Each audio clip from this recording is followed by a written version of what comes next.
What is going on, everybody? How are you doing today? It is a beautiful Friday, and when I say beautiful, it is hot and steamy, sticky, gross, disgusting, sweaty, all of those fun things that you like to feel on your body during a time like this in summer. Mother Nature in summer was like, bitch, hold your pumpkin spice latte. You're going to be sipping this margarita just a little bit longer. Woo, we thought summer was over. No, not these past couple of days. Let me tell you. How are you doing today? Thank you so much for downloading, listening, and enjoying episode number 84 of Murph's Boston Sports Talk. I am your host, James Murphy, aka Murph, and today I am recording in the shop, but today's the first episode that I am recording with the shop officially open.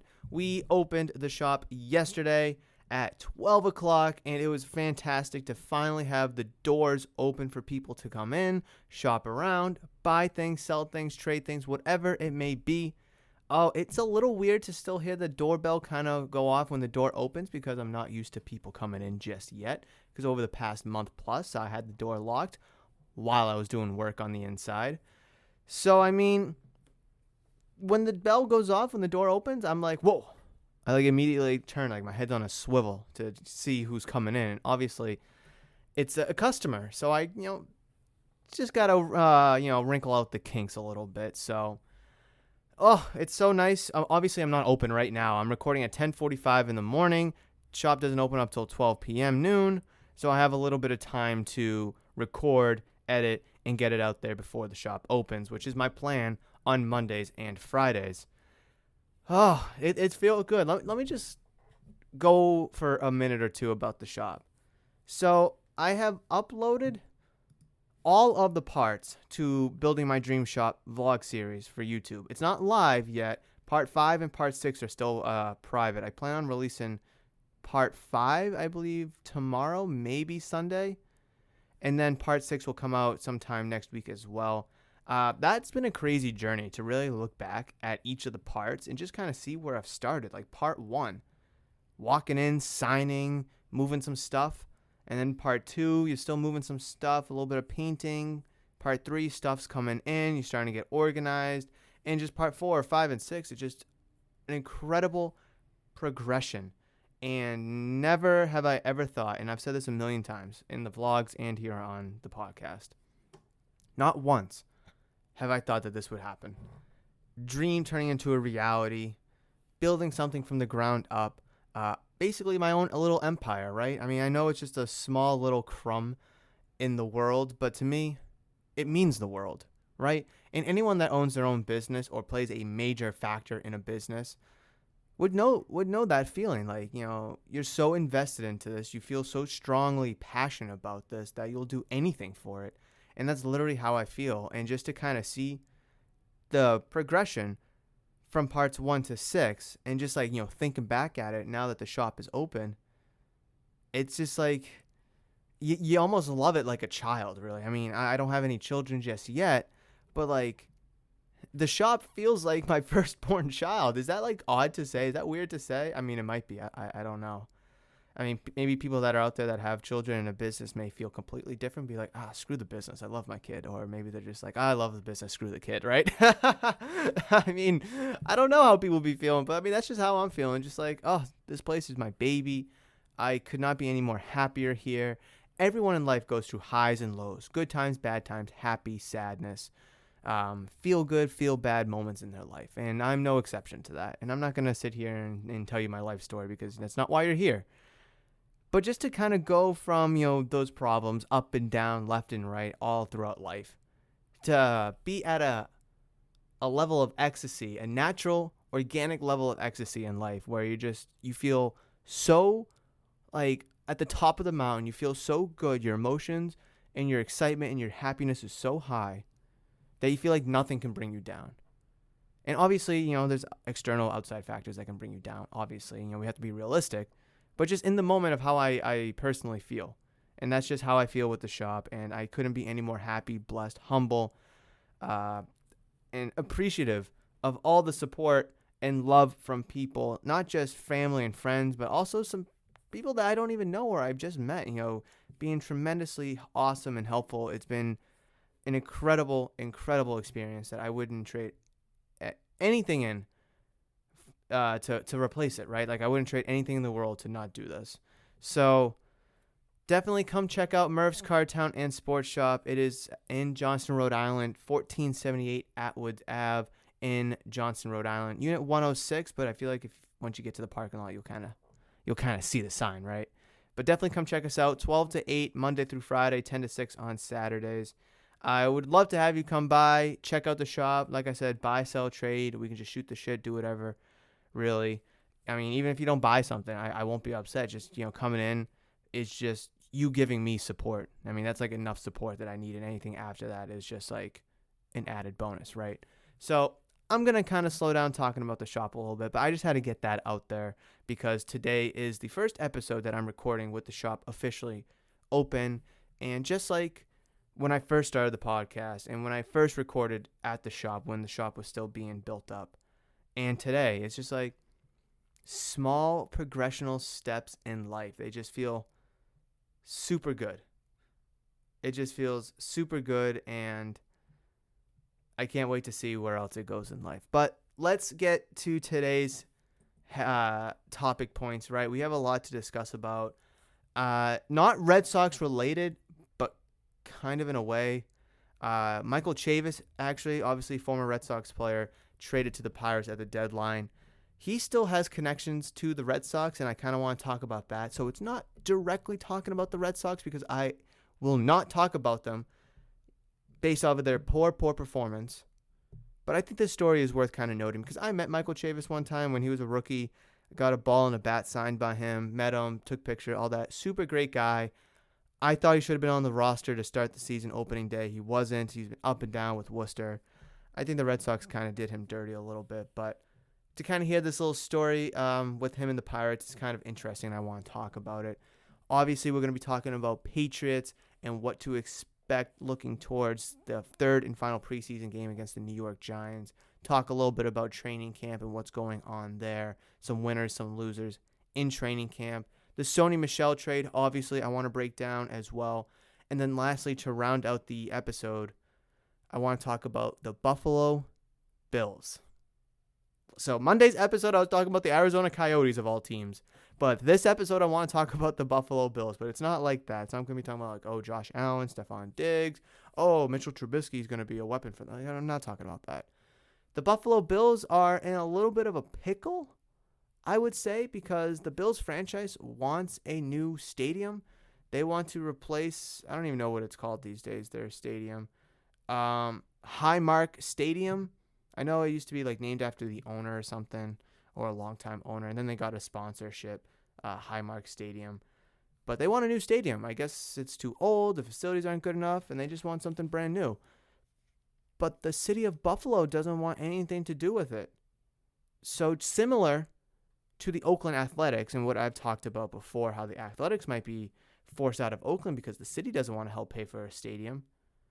Then we look at the Buffalo Bills, and they're in a similar situation. So how does that impact not only the NFL, but where could we see them move? I mean, because potential relocation for the Buffalo Bills is, unfortunately, for Bills Mafia on the table. So we're going to dive into that too. But first, like I said, let's circle back to what I want to talk about with Michel Chavis. So in an article written by Nesson, this came out 20 hours ago, but I first saw it last night. So that's kind of perfect timing to talk about it. Written by Jenna Ciccatelli, I believe. I hope I'm pronouncing that right. I think I am. Titled, sorry, I just chugged some water. Michel Chavis, still using Red Sox bag despite debuting with Pirates. So let's go into the article here. I haven't read this yet, so I have no idea what to expect. It could be a good read. It could be pretty stupid and ass. I don't know. Let's find out. Old habits die hard. Michel Chavis, who was sent from the Boston Red Sox to the Pittsburgh Pirates at the trade deadline, made his big league debut with his new club on Monday. He appeared for a game in Tuesday night as well. While he's finally rocking a Pirates uniform after starting his run with the organization in the minors, he inadvertently revealed that he isn't suiting up in full just yet. Chavis shared a photo to his Instagram story on Tuesday, and by the looks of it, he hasn't received a Pirates duffel bag. He's using a Red Sox bag, but he made an effort to hide the old markings with masking tape. He finished the job by writing, quote, Pirates over it, complete with some pirate sound effects and a drawing. So the sound effects is arg, like the onomatopoeia, and then the drawing is just a circle with an eye, a smiley face, and then like an eye patch covering the other eye. For what it's worth, Chavis had a great night Tuesday. He went 2 for 4 with a solo home run as the Pirates defeated the St. Louis Cardinals, getting the start at second base. Maybe that's enough for him to secure the bag. So, small article, nothing really crazy, nothing big, but I just thought it was kind of really funny that a MLB organization has been able to give out a duffel bag to one of its newest players. Now, it's not like they just traded for Jacob deGrom or Cody Bellinger or anything like that, or signed Mookie Betts in free agency, where I think that team gear would be well ready, right? Michael Chavis, good young kid, up and coming. I don't know. I just feel like it's kind of a slap in the face that, this new organization that kind of is taking a chance on, not really taking a chance because they didn't really give up much anything, but they were a trade partner, right? So they're taking a chance in some way, shape, or form. And they can't even get you a duffel bag? Like, come on. This is a pro organization. You would think that they have like 100 duffel bags just in storage. Yeah. So when players come in, players go out, I guess the player leaving could keep the duffel bag if they want. Or I don't know if there's a return policy on the duffel bag, but you would think they would have some duffel bags, some extra duffel bags for new players coming in, like, spring training, right? You have like 70 guys or whatever it may be, the spring training facility. I would like to think that all 70 of them have a Pittsburgh Pirates or any MLB team duffel bag for whatever team they may be playing with. Him going 2 for 4, that's awesome. I'm really rooting for Michael Chavis. Like I mentioned, I wish that he wasn't traded. I wish he was on the opening day roster. I really feel like the Red Sox did him dirty, because a lot of people are saying, the Red Sox have some, need some help at second base. And not that he would have fulfilled that need, but he definitely could have helped. And I know he wasn't having the greatest of season during the chances he was getting. But I don't know. I mean, he's still like 25 or 26, maybe. He's still fairly young. He's at one time one of the best prospects in the Red Sox system. So it just feels like they're giving up a little bit on him too early. But obviously, when you have a player go up and down in your system, you run out of player options. I believe you only get 10. So it sucks. And he's going to be a Pittsburgh Pirate for a few more years, obviously based off his contractual situation. And I think the Pirates, obviously they're not that good, but they're young. They have some good talent there. And Michael Chavis, Cabrian Hayes, Brian Reynolds is still there, and they also have a young first baseman, I believe. I could be wrong. I know they have Colin Moran, but he's not young. Jacob Stallings behind the plate. I feel like I'm missing somebody. I feel like I'm missing like an integral piece to the Pittsburgh Pirates core per se, but I hope he does great. Hopefully he can turn into the star player that we all thought he was going to be here in Boston, and hopefully he gets a Pittsburgh Pirates duffel bag, for goodness sake. So let's jump over to the Sony Michel trade, because that I feel like will be the next quickest topic to talk about. And obviously the news that came out on Wednesday this came out, and that was the Patriots trading running back Sony Michel to the Los Angeles Rams. In return, the Patriots acquired a 6th-round pick in this coming year's draft, so the 2022 NFL drafts, and a 4th-round pick in the 2023 NFL draft as well. So in all honesty, I didn't really expect this move to come as quick as it did. Obviously, on Monday's episode of Murph's Boston Sports Talk, I mentioned that the running back battle is basically going to be between Sony Michel, Ramondre Stevenson, and J.J. Taylor. Damian Harris, James White kind of securing the first 2 spots. Brandon Bolden technically is a running back, but he doesn't count because he's more of a special teams figure. And basically, Stevenson, Taylor, and Michel were, the 3 of them were fighting for 2 spots. I was the firm believer that Michel was the odd man out, just because Ramondre Stevenson, 4th-round pick this year, looking fantastic in preseason. And then J.J. Taylor has some special teams flexibility as well, as being a smaller running back where he can kind of fill that Dion Lewis kind of role that we saw a few years ago from him as well. So it just left Sony Michel out of the picture, really. A former first-round pick has really no place on this roster anymore. And I guess a team like the Rams, obviously I don't know who made the call first. I don't know if the Rams called the Patriots or the Patriots called the Rams. I don't know. But if you look at this, the Los Angeles Rams in their situation, they just lost their star running back who they drafted last year, Cam Akers. He tore his right Achilles tendon right before camp, so he's done for the season. And in Akers' absence, they do have Darrell Henderson, who's been vaulted to the starting position after, being like third, fourth in the depth chart, 2 years ago, whatever, and then being, kind of a starter in Akers' absence, and now he's taking a big step this year because he's going to be the full-time starter. And you kind of see that, reflected in fantasy, to be honest. I mean, Darrell Henderson's getting drafted early in drafts, like second, third round. And let me see if, I didn't draft him, did I? No, I didn't draft him, right? No, I didn't draft him. Okay, I just want to check, because I had one fantasy draft a couple days ago, so I just wanted to see if I drafted him or not, because I thought I did, but I did not. I'm still getting used to my new fantasy team. It's a little bit of a struggle, but it's just how it is, right? Every year you go through that. But anyways, going back to the Rams. So the Rams were going into the season. They had Akers, they had Henderson, and good little 1-2 punch. Obviously, they have other players as well. They got a rookie 7th rounder, Jake Funk, and then an undrafted free agent from last year, Xavier Jones. So those four were going to be the running backs this year. Obviously, with a huge hit to Cam Akers that vaults everybody up one spot, so it leaves a big hole in your depth chart. And I guess Sony Michel, if it's not working out here in New England, it might work out in Los Angeles and in that offense, really, because that offense is going to be explosive. Watch, we've traded Sony Michel, who performed the way that he did. He's going to go to Los Angeles, and he's going to look like Adrian Peterson or like Christian McCaffrey. He's just going to absolutely explode into this superstar player. I hope so. I mean, I hope so, because I kind of like Sony Michel. I think he has a lot of potential still. I liked I didn't like the Patriots drafting him. I didn't like them using a first rounder on a running back. But his rookie season, he played fairly well. Got the only touchdown in Super Bowl 53 against the Rams, ironically enough. But I don't know. He kind of grew off me when, he got hit with injuries and he wasn't really playing well. So hopefully this fresh start will do good for Sony Michel. But I mean, the Patriots only are acquiring a 6th and a 4th rounder in return. Feels kind of low, but I mean, I don't know. What kind of market was there for him, honestly? I mean, was this a good deal? Was this like a steal, in all honesty? Or was this just like all right, fuck it, this is our best offer, let's just go? I don't know. But when you look at you getting a 6th and a 4th rounder in return for a former first rounder, which I'm still upset, by the way. I've said this before. I think I said this on Monday's episode, actually. I'm so upset that the Patriots drafted a running back in the first round of that draft, in the 2017 draft. I don't think they should have, but they did.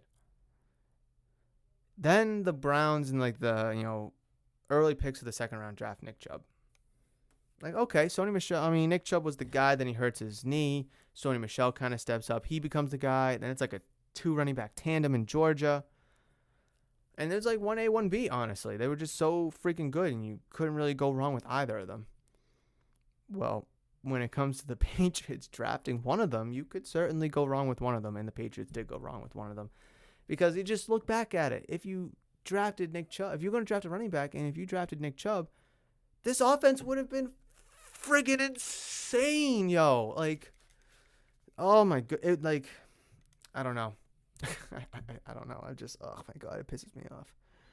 Oh, it pisses me off. And actually, even more ironically enough, the Sony Michel pick, it was like round 1, pick 23 or whatever, was formerly the Rams' first round pick, because the Rams traded a first rounder for Brandon Cooks earlier that offseason. Oh my god. It's coming full circle. I just realized that. It's basically coming full circle for the Rams. Rams trade their first round pick for Brandon Cooks.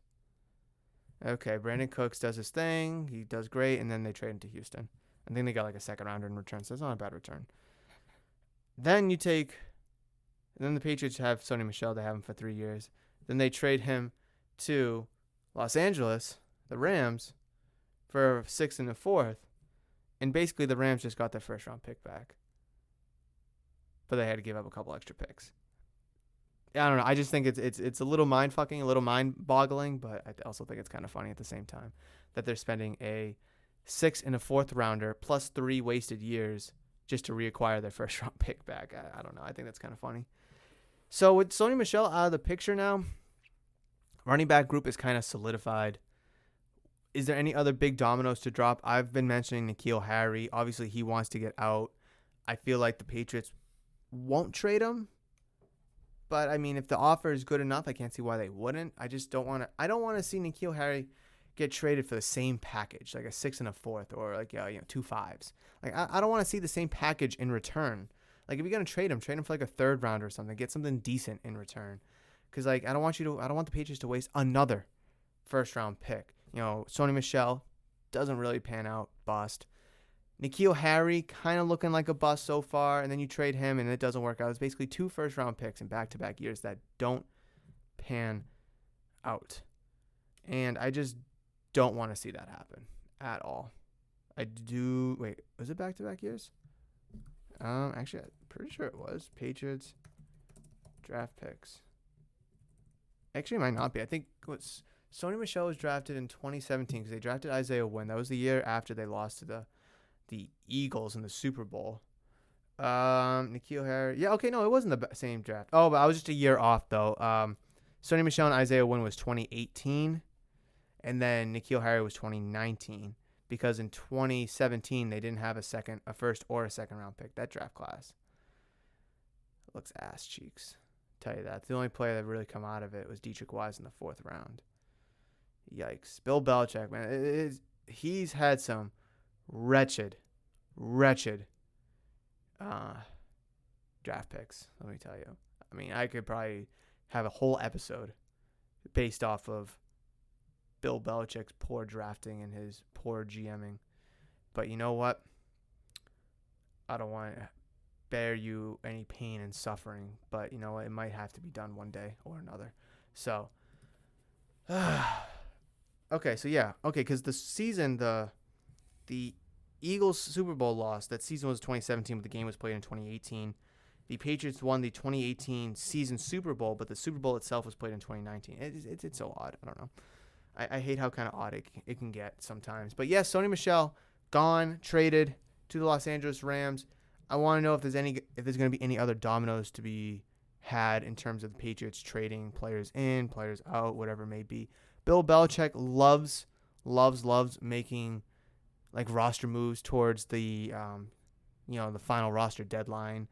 I got a player who I'm going to cut, but you have a player that I kind of want, and they kind of make a deal out and like that. I mean, at the end of what year was it? What year did we trade for Philip Dorsett? It was after Jacoby Brissett played 2016. So it was 2017 we brought Philip Dorsett in? I want to say it was 2017. I'm probably going to get my years mixed up.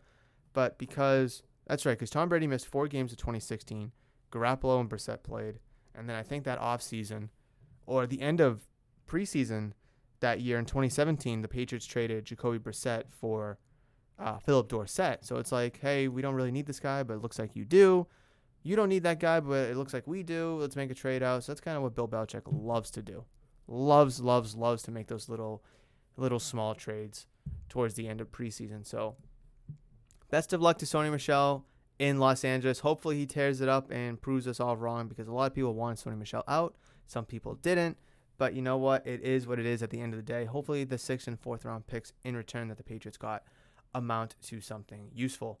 Continuing with Patriots chatter, obviously, the second joint practice with the New York Giants wrapped up yesterday. Obviously, the Giants were in for 2 days on Wednesday and Thursday. The game will be played. I think I mentioned on Monday's episode that the game was going to be played in Foxborough, but that's not true.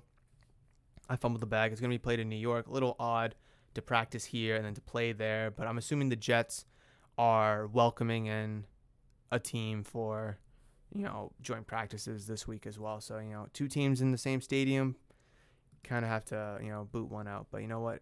But then, that would make sense though, because then the Jets would be playing their preseason game at MetLife, and the Giants are. Where are the Jets right now?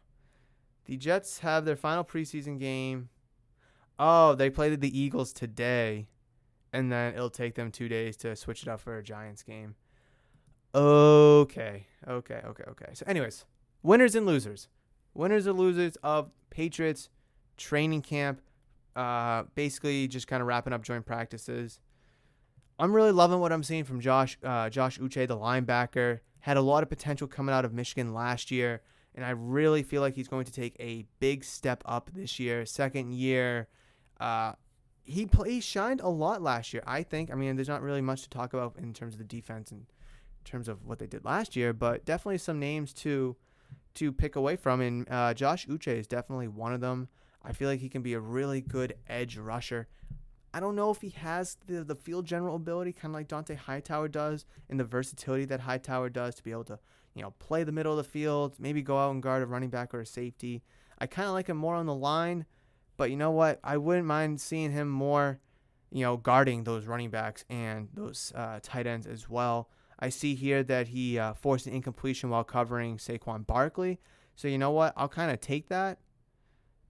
And I'll run with it. So awesome to see Josh Uche performing well. Hopefully he takes a big step up this year. I know the Patriots defense has been really reworked, but a lot of the fundamental pillars that we had on the team last year transitioning to this year, and Josh Uche is definitely one of them. Winners, Jacoby Myers and Kendrick Bourne. First, let me start with Jacoby Myers because I honestly feel like he's going to have a big season this year. Undrafted free agent last year. It was like our best. I believe he was statistically our best receiver last year, all things considered. I would love to see him really shine. He's a good story being undrafted. He's not like coming from another team, just, signing the most expensive contract that was offered to him. I know with an undrafted free agent, there's probably some deficiencies there, but I really liked what I saw. No, he wasn't an undrafted free agent last year. He was an undrafted free agent 2 years ago because 2019, because Brady didn't really want to throw it to him.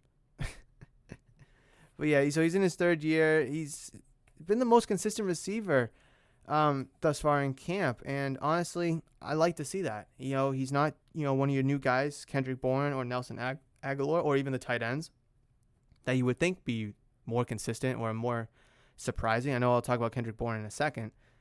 But kind of seeing Jacoby Myers really, take that step up from year 1, year 2, and now year 3.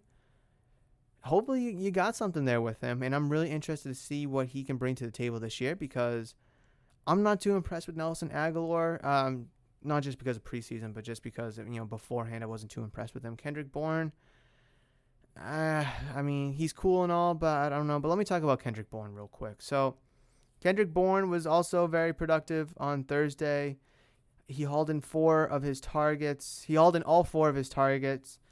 And he caught the biggest play was a 3rd down catch from Cam Newton and a 4th down conversion from Mac Jones. And he also registered a touchdown. Interesting. The Patriots receiving core is going to be incredibly interesting because, like I said, you have Bourne, Aguilar, Jacoby Myers, N'Keal Harry. No studs, right? But you got a bunch of guys that have a lot to prove or live up to. Jacoby Myers trying to prove to make his name in the NFL, being undrafted 3 years ago. Nelson Aguilar and Kendrick Bourne, they're trying to prove that they're worth of the bag that they got in free agency. I do believe they both overpaid. But I'm not the one that's writing the checks. And obviously N'Keal Harry, he's trying to prove that he was worth the first-round pick, that he belongs here in New England, that he can be the guy that he's supposed to be. It's a mixed bag, right? It's really interesting. I have little faith in this wide receiver core, to be honest. I'm intrigued on how it's going to pan out and how they're going to play this year, but in terms of excitement, it's very, very low. It's not as low as last year, but it's very, very low. And I was thinking to myself, what if Julian Edelman was on this team this year? Would it look any different? Would you feel any better? Honestly, I don't think so, because there's still those concerns. There still would have been those concerns with Julian Edelman's knee and his injury problems. He's older. He's a year older. So it's like, how good do you feel with that? It would be nice to have that great veteran presence in your locker room, a safety net for whoever the quarterback is going to be. And just someone that can really teach the younger guys, or really any wide receiver in that room. So from a fundamental, from a locker room standpoint, yeah, it'd be nice, and I feel comfortable with having Julian Edelman on the team. But from a production standpoint and from a weapon standpoint, I just wouldn't feel comfortable because I know he's lost a couple steps. He's not the same guy that he once was. And I hate to say that because I definitely didn't want to see him, go out the way that he did. I would have liked to have seen him get one more full season, right? Or at least play in week 17 last year. So, I don't think Julian Edelman would have done much for this team this year except take up a roster spot. Really, like I said, mentally, fundamentally, for the locker room, experience-wise, yeah, it would have been fantastic to have him. But from a realistic standpoint, from a team perspective, production, weaponized standpoint, offensive output standpoint, I don't know what much you'd get from him, in all honesty. Oh, also from a health standpoint as well. So, the wide receiver group, speaking of the wide receiver group, I know I kind of mentioned Jacoby Myers and Kendrick Bourne, but Nelson Aguilar, someone that I've been really low on, I don't know. I really don't know. He only finished with 1 reception on 4 targets in Thursday's practice between both Cam Newton and Mac Jones, He got 3 passes broken up by the Giants defenders. I know Nelson Aguilar was kind of brought in to be kind of one of the bigger guys on the outside, but you got to be able to bring some of these balls in. You got to be able to grab them and bring them in. I know the defense, just watching some clips and reading online, just, tweets and articles. I guess the defender made a good play, but, you want your wide receiver to make a better play than the defender. And Nelson Aguilar being your big guy, free agent wide receiver that you brought in, you don't want to see him going 1 for 4, having passes broken up, and the defense making a big play. You want your receiver to be making that big play. So that just goes along why I'm not a big fan of Nelson Aguilar or the receiving group this year. Now, could Jacoby Myers, N'Keal Harry pop off this year? Sure. Could Gunnar Olszewski be something in the slot this year? Like a Troy Brown, a Wes Welker, a Julian Edelman? Sure, maybe. I don't know. But it's definitely possible. I know there's a little bit of hints and rumors that he could be kind of filling that role. I don't know. So I know I kind of forgot to mention it. I had the tab open here, but I did kind of forget to mention it. And that is the Patriots also making another trade as well. So in addition to trading Sony Michel away to the Rams, they acquired cornerback Shaun Wade from the Baltimore Ravens for draft picks. So the Baltimore Ravens traded rookie cornerback Shaun Wade to the New England Patriots for a couple draft picks on Thursday. So Billy B, baby, making moves, swinging and dealing. The Ravens received a 7th-round pick in 2022 and a 5th-rounder in 2023, a source told ESPN. The 7th-round pick is one of the Patriots acquired from Houston for tight end Ryan Izzo. So an additional 7th-round pick that they're sending out the way, not too bad. You basically just kind of giving up a 5th-round pick next year as well. So do I like what they gave up? It's not the worst. I don't think you overpaid. Wade, a 5th-round pick out of Ohio State, was not going to make the Ravens' 53-man roster next week after being passed on the depth chart by Chris Westry. The Ravens decided to get some picks for Wade because they figured he wouldn't clear waivers and make it to their practice squad.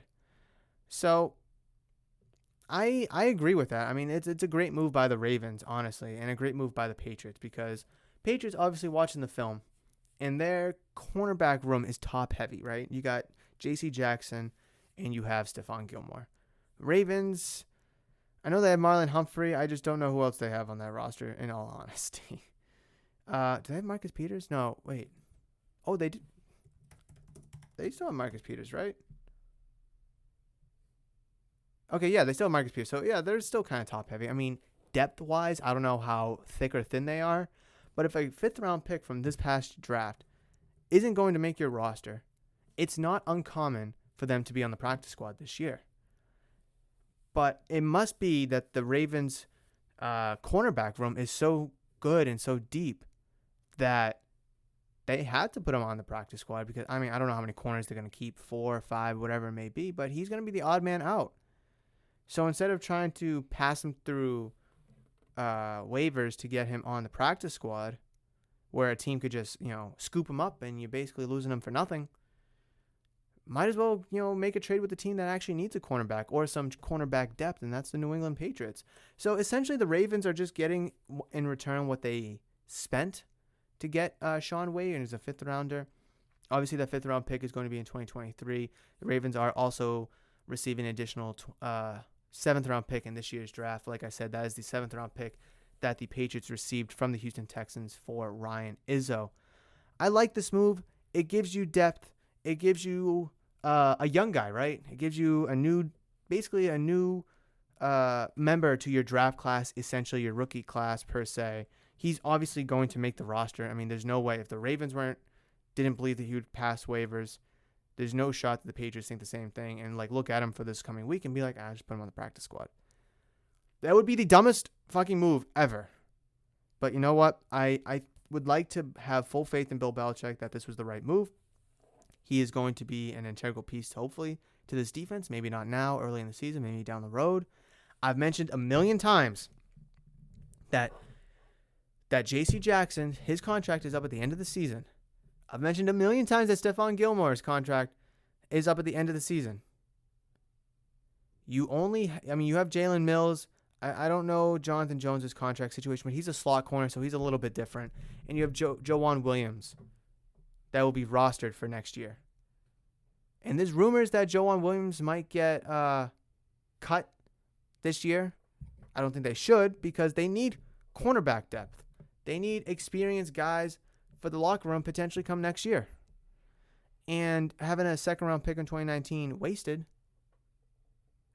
I just don't feel like it's the right move to do. I mean, obviously down the road, if you got to cut him or trade him, fine, I get it. But I think leaving training camp, it'd be good to have the depth. Now, could Shaun Wade replace Joejuan Williams? Maybe. Maybe Shaun Wade is just simply better than Joejuan Williams. But I mean, giving up on a 2nd round pick this early, 2 years in, is definitely not uncommon for Bill Belichick because he gave up on Cyrus Jones, the corner safety from Alabama,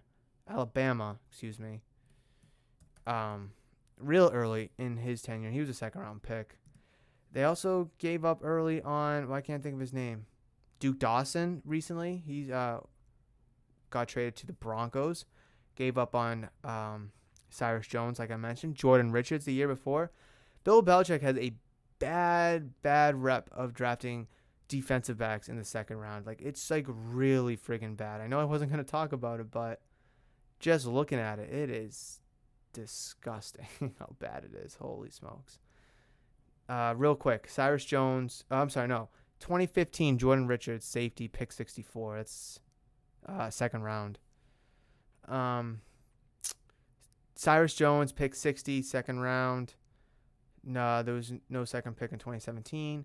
2018, Duke Dawson, 56, that's 2nd round. Joejuan Williams, 45, 2nd round. Kyle Duggar, 2nd round, pick 37. Seems like it's a good pick, so hopefully he finally hit the nail in the coffin there. With finally getting a fantastic pick. But do I have confidence in that? I don't know. We'll have to wait and see. But yeah, so Shaun Wade to the New England Patriots from the Baltimore Ravens. I like the move. I like the trade. I feel like it fills a depth role, and maybe down the season, Shaun Wade could be actually a viable option as a 3rd cornerback. But I think he's going to get a lot of time to start the season, honestly, because Stephon Gilmore is still on the physically unable to perform list due to his quad. He also has expressed desire to have his contract addressed, so, I mean, that has really no bearing on being physically unable to perform. I don't know. Cornerback's going to be really interesting. That's why I really believe that you need Joejuan Williams this year. J.C. Jackson, Jalen Mills, Jonathan Jones in the slot, Joejuan Williams, and Shaun Wade is a solid, really good, better than a lot of NFL teams' cornerback rooms, right? I'm not talking defensive backs with safeties. I'm just talking cornerback, the guards, wide receivers. That's why I think Joejuan Williams needs to be on this team. Depth, experience. Don't give up on a young kid just yet. Let's see what he can do. And also, Stephon Gilmore is injured. So that is going to be it for the 2nd trade that the Patriots made. And I do want to talk about something really funny that I found that Joe Judge, the former special teams coach for the Patriots, current head coach for the New York Giants. So there's this thing in New England, for those that may not know, or maybe you do know, and there's something called Mount Belichick, right? At the practice field at Gillette Stadium, there's 2 hills, the south end of the practice field. One of them is 20 yards long, and it's steep. And there's a second one that's 60 yards long, and it's a gradual incline. And it's been a Belichick staple to help players with conditioning at times with expel excess energy. Now, I didn't know about this, quite frankly, until I found this article. I knew Belichick was big on conditioning and practicing and such, not wasting a single minute or second or whatever. I had no idea about these hills. I've seen the hills, being at Gillette Stadium and Patriots Place, but it just never occurred to me that they were used for practice for some odd reason. So, like I said, Joe Judge spent several years here in New England, and he has taken advantage of Mount Belichick and these hills, and he had his own players run up and down these hills during the 2 teams' joint practice on Wednesday and Thursday. I hate the Giants just as much as any Patriots fan, obviously, for what has happened in the 2 Super Bowls. But I think this is absolutely funny and a genius move by Joe Judge. Joe Judge comes off as a hard-o coach. I mean, you saw him last year in the mud and diving on a ball to show the team what it looks like to recover a fumble. And now, his press conferences are something else. And to have Joe Judge be like, I remember these fucking hills. I remember having, players run up and down them. Hey, Saquon. Yeah. You see the 20-yarder? Hey, yeah, it's a small one, but it's steep. Yeah, go run up that. Hey, Danny Dimes. Yeah, you good? You look a little jittery. Go run the 61. Yeah, just go down and back. I think that's absolutely hilarious, and it'll honestly better the team down the road. Conditioning never goes bad for a team, so props to Joe Judge for taking advantage of being in New England this past week and helping his team get better. That's really all I want to talk about. I think that was just kind of funny. And then lastly, the Buffalo Bills. They could be on the move. I hate to say it. I think Bills Mafia is friggin' awesome. I would love to go to a Patriots Bills game in Buffalo, tailgate, and experience the true power of Bills Mafia wearing a Patriots jersey and just get shit on. I would love it. But that may be coming to an end, and that dream never may be fulfilled. The Bills currently do not own their own stadium. They currently they have a lease with Highmark Stadium, and that lease is set to expire in 2023. The Buffalo Bills want a new stadium. They want a new stadium. And I'm going to read an article by Sports Pro Media. This was written on August 3rd, 2021, so I'm a little late to this. I actually didn't hear about this headline until, I think, early this week, maybe Tuesday or Wednesday. So I'm a little late to it. I don't know how much has developed. This was one of the most recent articles about it. I bet there's really not going to be a lot of movement on it until maybe later in the season or whatever. But report Buffalo Bills could consider relocating if stadium plans fall through. NFL franchise plotting taxpayer-refunded $1.5 billion development at Orchard Park. $1 billion development at Orchard Park. Some highlights from the article. There's just bulleted points literally in the article, but I will read it. Bills lease at Highmark Stadium set to expire in 2023. ESPN reports that Austin, Texas could be a potential destination for the Bills. Franchise has been based in Buffalo, New York for over 60 years. So this article is written by Rory Jones, and it reads, with the franchise's current lease at Highmark Stadium set to expire in 2023, the local newspaper reports that the team has set out proposals for a new $1.5 billion development at Orchard Park, which would be entirely funded by taxpayers' money. The Buffalo News added that the proposal also includes renovations to KeyBank Center, the home of the Buffalo Sabres National Hockey League team. Buffalo has been the home of the Bills since the franchise inception in 1960, and the team's names, quote, Bills Mafia fan base has been notorious for its ardent support and pregame rituals. Oh, look at that. I already mentioned that. The Buffalo News notes The Buffalo News report notes that while the Bills have not directly threatened to leave New York, they have made it clear to the government negotiators that there are numerous cities across the U.S. which would pay handsomely to welcome an NFL franchise. New Orleans Saints secure $138 million Superdome naming rights deal, citing an unnamed ownership source. ESPN's Seth Wickersham has also revealed that Austin, Texas could be a possible destination for the Bills if the team were to what does that have anything to do with it? What does the Saints securing the team name have anything to do with it? Whatever. Okay. I mean, I'm sure there's some tie to it. I feel like it's really odd. Freeman Clapott, a spokesman for New York Governor Andrew Cuomo's budget office, told Buffalo News, quote, Governor Cuomo is committed to the Bills staying in Buffalo, as demonstrated by the state's contribution to the recent $130 million investment into the current stadium. Okay, not a pretty hefty price. Quote, the administration is fully engaged with the Bills and other stakeholders as we conduct due diligence to understand the economics around the team's proposal ahead of the current leasing expiring in 2023. End quote. Since 1973, the Bills have played at Highmark Stadium, which was previously known as New Era Field from 2016 to 2020, and Ralph Wilson Stadium between 98 and 2015. That was the name I was thinking of, Ralph Wilson Stadium. I believe he was a previous owner. Could be wrong, but I want to say it probably is. I feel like you wouldn't name a stadium after Mark Wahlberg Stadium in Foxborough, Massachusetts. Like it'd be like Robert Kraft Stadium before anything, right? And then it went to New Era, and then it's Highmark Stadium. Okay, yeah. That sounds right. So, yeah, this is some interesting news. I mean, the Bills, man. I mean, they're a staple. The Buffalo Bills, I feel like they're an NFL staple. But the article even mentions that, where is it? That numerous cities across the U.S. which would pay handsomely to welcome an NFL team. Duh, there's only 32 NFL teams. There's going to be no expansion anytime soon. I don't think so, nor do I want there to be. And that's a shocker, right? I love myself some expansion and relocation. Love it, love it, love it, love it. I think the NBA and the MLB should do it. The NHL just did it twice. Now they're up to 32. MLB and the NBA will be right behind them in a matter of a few years. Guarantee it. But I don't think the NFL should, because they're already at 32. And then if you go to 34, it just gets really wonky. And then you got to do like 17 teams per conference, and then the divisions get all messed up. It's just a giant mess. So there's only 32 cities. Oh, I mean, I guess Los Angeles has 2 of them. New York has 2 of them. So there's not 32 cities. There's only 32 teams.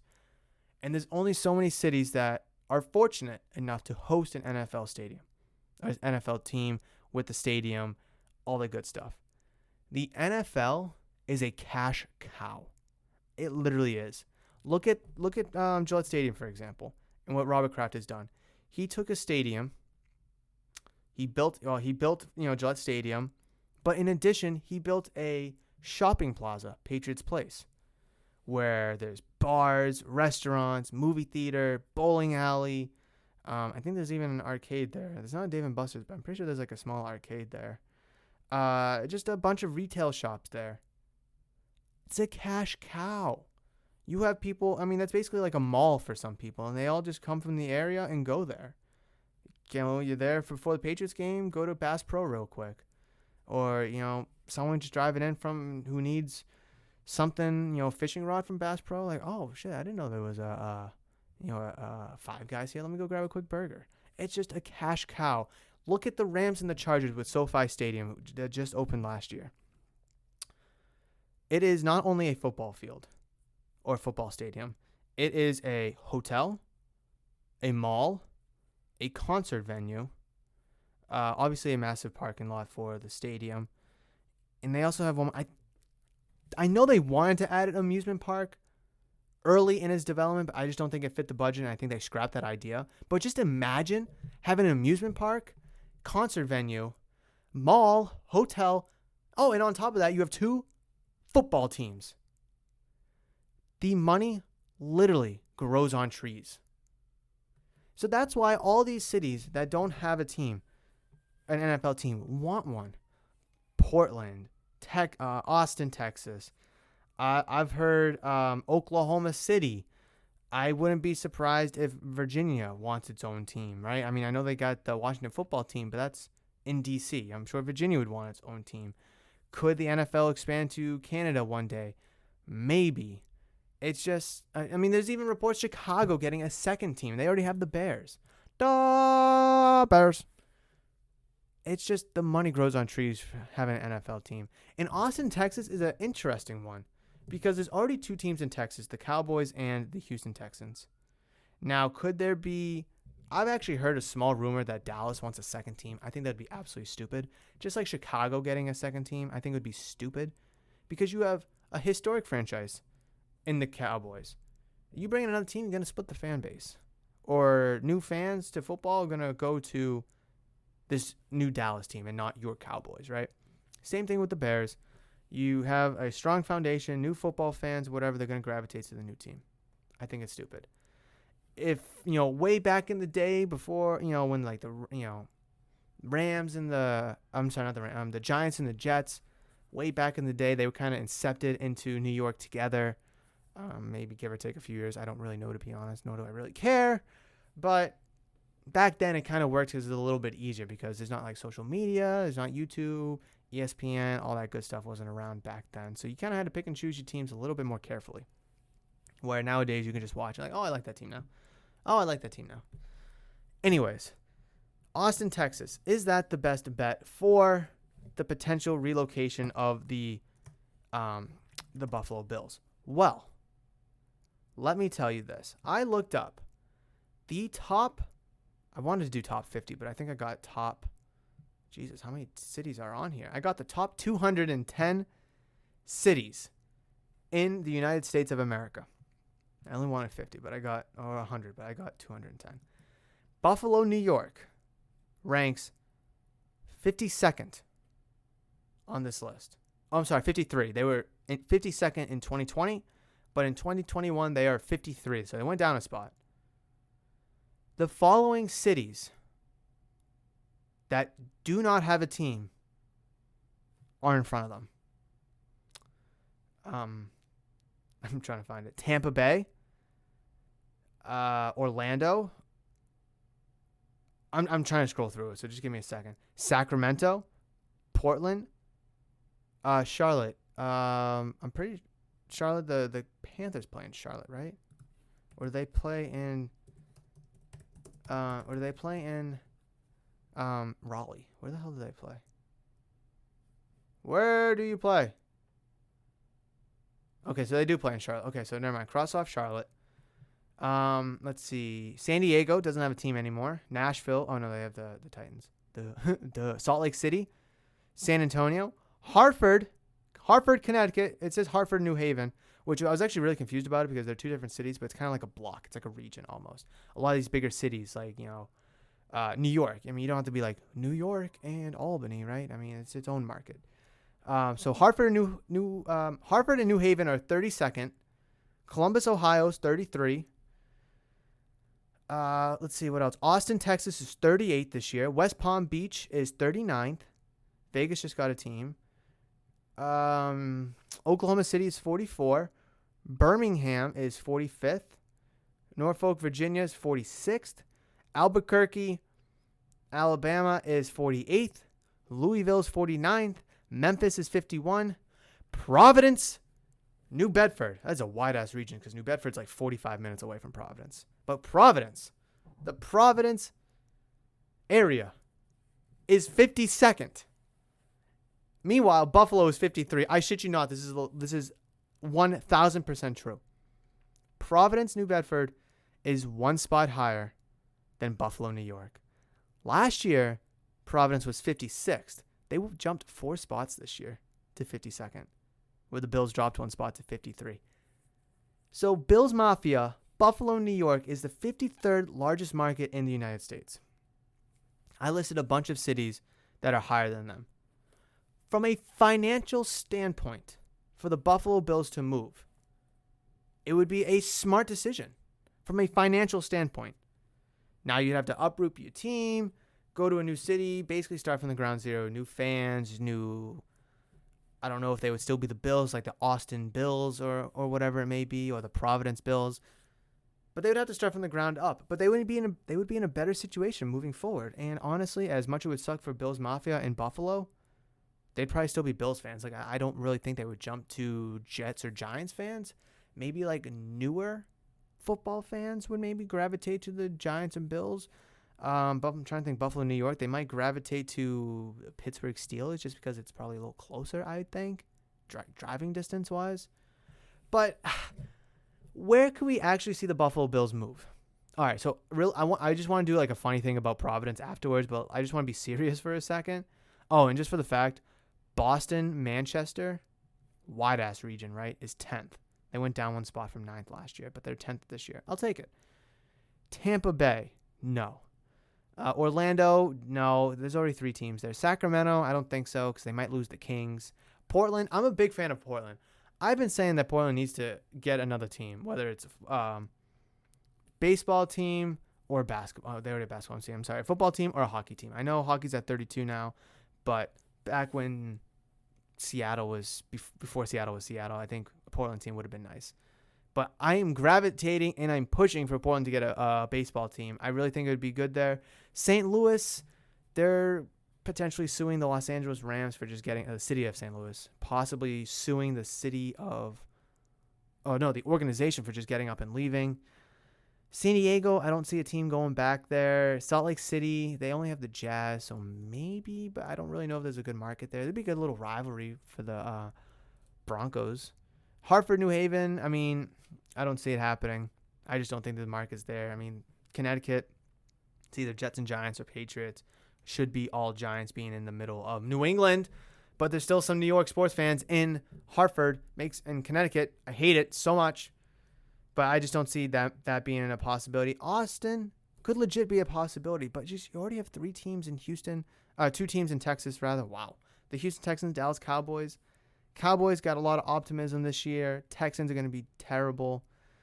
Could it be like Austin, San Antonio even? San Antonio's 31st market in the country, so maybe. Oklahoma City would be pretty cool. The Thunder, a very popular team. And I think, along with the baseball team, I think either they could host a football team. I think they'd be pretty good at it as well. Albuquerque, I just don't think an NFL team in Alabama would just do good. I mean, you got the Alabama Crimson Tide, which is top-notch, or one of the most top-notch colleges in all of football, or all of college football. And then Louisville, I don't think so. I mean, Louisville Cardinals, kind of the same argument. They're not a prevalent football team in college football, but still a fairly good team most years, I think. Could be wrong. Anyways, then we scroll down to Providence. What would a team in Providence look like? So, first off, Providence did have an NFL team, the Providence Steamrollers, way back in the day. The team, I believe, eventually folded and disbanded. I did a video on it. Providence Steam. I got to Google it. Hold on. Oh, my God. I can't do this. Providence. Why can't I type? Steamrollers. I did a video on it. Old New England teams that don't exist anymore, and the Providence Steamrollers are one of them. And they were in the league they were founded in 1916, but they were part of the NFL in 1925 to 1931. They were the first New England team to win the NFL championship. They folded in 1933. Why did they fold? Decline, championship. Lack of interest coupled with the Great Depression in 1930 caused Dooley, I believe the owners, to suspend operations after the 1931 season. The 3 owners then gave up and turned the franchise back over to the NFL in 1933, and then they did whatever with it. So it's not possible. I mean, just the New England Patriots are way too strong. The fan base is way too thick, right? It would never work. There would be honestly probably no interest because I just think way too many people are Patriots fans. It would be freaking cool. It would be a great rivalry for sure. But the city of Providence is just way too small to host and own an NFL football team with the New England Patriots literally 25 minutes down up 95. Like, if the New England Patriots weren't here and they just didn't exist, then having a team in Providence would be a great idea. A small city, having an NFL team would bring in a lot of attraction, a lot of money. The city would be totally revamped and rejuvenated. It would work. It would absolutely work. But, like I said, with the Patriots being 25 minutes up 95, it just would not work. The Patriots would destroy them in terms of interest, marketing, money-wise. team interest-wise, the team would have to relocate in almost probably within 5 years. I hate to say it because I live in Providence, and it would be really freaking cool from a fantasy point of view, but it's just not possible. But Buffalo, though. But Providence is a bigger market than Buffalo. It's crazy to think that.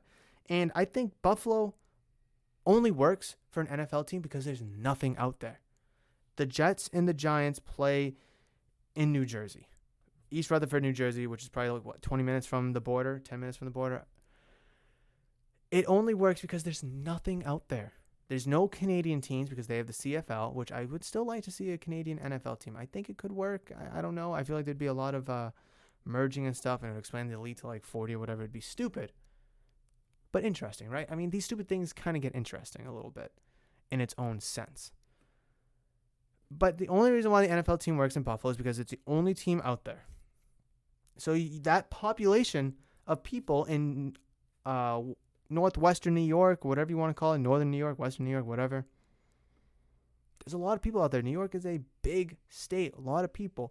You probably even get fans from Canada, in all honesty, that could care less about the CFL, but they like the Bills because it's the NFL. You probably get people from Pennsylvania who may not be Steelers fans or too far from Pittsburgh, or even from Philadelphia, and they kind of gravitate to the Bills. It's just, it works because it's the middle of nowhere, and they can consume the whole upstate Western New York area. Say there was a team in Albany, for example. Maybe it could work because it's like 5 hours away, 6 hours away, or whatever it may be from Albany. But I don't know. The Buffalo Sabres as well. Another perfect example. You have the New York Islanders, you have the New York Rangers in New York, but they're in New York City. You got the same population of people in Buffalo that you do for the Bills, for the Sabres. Although the Sabres do have to battle with Toronto, Montreal, Ottawa. There was even time where they had a battle with Quebec when the Nordiques were there. So it kind of works out for the Bills a little bit. I mean, for the Sabres, excuse me. I don't really know what the Sabres situation is, if they'd be on the move or not. I don't really care at the moment. Until I see something, then I'll talk about it. See something, say something. Remember that, kids. If you see something, say something. I mean, that also goes for parents, right? That doesn't just go for kids. But yeah, I mean, the Buffalo Bills, where would I like them to go? Well, I would like them to go to Portland. Why am I a big fan of Portland? I don't know. I think it just bridges the gap between the sports teams in Seattle to the rest of the league, right? You look at the Mariners in baseball. There's no one there. That's why I'm a huge advocate to baseball to go to Vancouver, because there's no one out there. And it'd be a good little rivalry where those two can, butt heads. Fans would have to pick and choose which teams and such. Obviously, with the Seattle Kraken going to Seattle, that also helps with Vancouver. I mean, I know Vancouver has its Canadian rivals, but Vancouver and Seattle, two big cities, can kind of clash in terms of sports teams. When the Seattle Supersonics were in Seattle, the Seattle Supersonics and the Vancouver Grizzlies, when they were still there, they would clash. And then when the Supersonics in Portland, they would clash because all three of those teams were there together. And then the Supersonics left, and now it's just Portland and Vancouver. Vancouver's not even there, actually. Vancouver's not even there. They're in Memphis now. So it's just Portland out there for basketball. That's why I would like basketball to expand back to Seattle or maybe even Vancouver. Who knows? But I would like to see a team, not only a baseball team, but a football team. And I think the Bills would be a perfect team to go to Portland. It would give you that Seattle rivalry. There needs to be another team out there. It's the middle of nowhere. Seattle's the only team, I think, until like Denver or maybe the Bay Area where you have the 49ers. The Raiders aren't even there anymore. So you don't have even the Raiders in Oakland. So I think over there would be a good spot. Austin, Texas, I just don't think really works. I know the article really pens Austin as the potential favorite for if the Bills were to move. I just don't think it would be a good spot. Like I said, you got the Houston Texans, the Dallas Cowboys. Cowboys have a massive, strong base. A massive, strong fan base. Excuse me. Man, in another spot, can I think of another one? Oklahoma City, I would have to do more research about it because I know they have basketball and it's doing fantastic. And I think baseball would do fantastic there, but would football do good there? I don't know. You got the Chiefs. You have The Cowboys Texans still there. Maybe you get some old St. Louis Rams fans to gravitate to this new Oklahoma City team. Maybe, speaking of St. Louis, could we see a football team back in St. Louis? Maybe. So I would say those 4 cities, St. Louis, Austin, Portland, and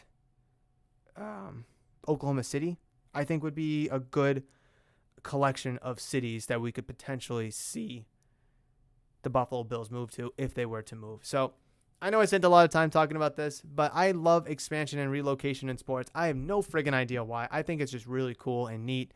I spent a ton of time talking about the Arizona Coyotes on Monday. I spent a ton of time talking about the Buffalo Bills and their potential relocation today.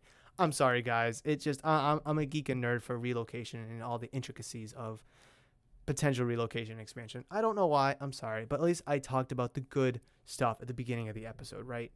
The Michael Chavis, fun little story. The Patriots, Sony Michel trade, Shaun Wade trade, some winners from training camp as well.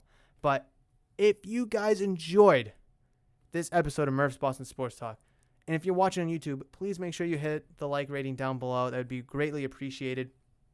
And also comment down below any questions, comments, concerns, thoughts, opinions that you have about anything we talked about in today's episode. And while you're doing that, please consider hitting that big giant red subscribe button if you haven't already done so. And also, if you're only watching on audio-only platforms like Spotify, Apple Podcasts, Google, Amazon, wherever I may be, wherever you listen to your podcast, that's where I am. Please reach out to me on social media at Murph's Cardtown, Facebook, Twitter, Instagram, wherever your social media is, you can find me at Murph's Cardtown. Would love to hear your thoughts and opinions about today's topics and what we talked about in today's episode as well. Thank you so much for downloading, listening, and enjoying, and thank you so much for joining me for today's episode. Enjoy the hot weather. Stay cool. Stay hydrated. I know I'm not a meteorologist, but I still like doing it. What's the weather looking like for this weekend? 73 and sunny, 77 and sunny on Monday, and then a little bit of thunder showers on Monday. So get outside, enjoy the weather, and I will catch you guys for Monday's edition of Murph's Boston Sports Talk.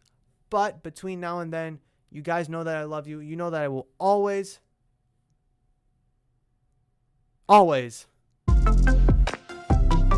see you.